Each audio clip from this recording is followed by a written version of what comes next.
ভারত ম্যাচের আগে দুবাইয়ে কঠোর অনুশীলনে টাইগাররা। লিটন দাসের ক্র্যাম্প কিছুটা ভয় ধরালেও ইনজুরি গুরুতর নয়। প্রত্যাশাটা জয়েরই থাকছে বলেন শেখ মেহেদী। মোস্তাফিজের উপর বাড়তি ভরসা রাখছে দল।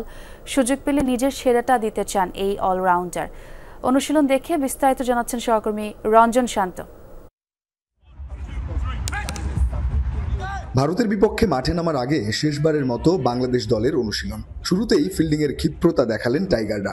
আগের ৪ ম্যাচে ১৭ ক্যাচের ৭টাই হয়েছে হাতছাড়া। এবারের প্রতিপক্ষ আরও শক্তিশালী, তাই ঢাকতে হবে সব দুর্বলতা। সিরিয়াস ব্যাটিং অনুশীলনে লিটন দাসের ক্র্যাম্প কিছুটা ভয় ধরালেও সময় আছে হাতে একদিন। তেমন গুরুতর ইনজুরি নয় লিটনের, সেটাই কিছুটা স্বস্তি দিচ্ছে টাইগারদের। আর প্রত্যাশাটা জয়েরই থাকছে ভারত ম্যাচে, বললেন শেখ মেহেদী। আমার মনে হয় আমরা যদি উগান্ডার সাথেও ম্যাচ খেলি, প্রত্যেকটা ম্যাচই জেতার জন্য বিশ্বাস থাকে সবার। ডিপেন্ড করে ম্যাচের উপর, ম্যাচের সিচুয়েশনের উপর, ম্যাচের ডিমান্ডের উপরে সব কিছুই থাকে। ভারত ম্যাচে সব ডিপার্টমেন্টেই ভালো করতে হবে বাংলাদেশকে। তবে মুস্তাফিজের মতো অভিজ্ঞ বোলারদের কাঁধে থাকছে বড় দায়িত্ব। শেখ মেহেদী বললেন ফিজের উপর বাড়তি ভরসা নিয়ে। মুস্তাফিজ যখন মাঠের ভিতর ঢোকে তখন টোটালি পুরো ডিফারেন্ট। মুস্তাফিজের যে এক্সপিরিয়েন্স সেটা তো আপনারা দেখতেছেন। মুস্তাফিজ যেভাবে ডেলিভার করতেছে, জাস্ট আনবিলিভেবল। আমার মনে হয় সাকিব ভাই কেন, আরও ওয়ার্ল্ডের অনেক বড় বলারকে সে ছাড়িয়ে যাবে।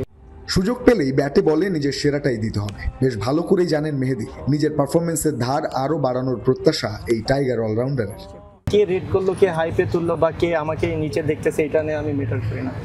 আমি হয়তো বাংলাদেশ টিমে খেলতেছি, হয়তো সবসময় খেলবো। যখন খেলবো হয়তো বা দেখা যাচ্ছে সারা বছরও পারফর্ম করবো না, বাট সুযোগ সবসময় হয় না। চেষ্টা করি যাতে সবসময় পারফর্ম করা।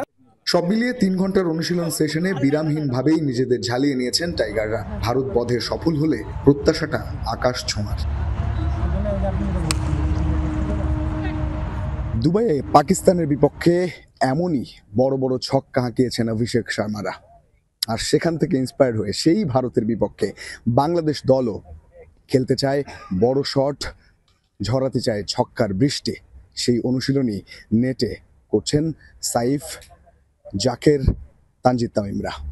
লক্ষ্যটা অনেক বড়, হারানো ছাড়া ভারতকে আর কোনো উপায় ভাবছে না টিম টাইগার্স। রঞ্জন শান্ত, যমুনা স্পোর্টস, দুবাই, সংযুক্ত আরব আমিরাত।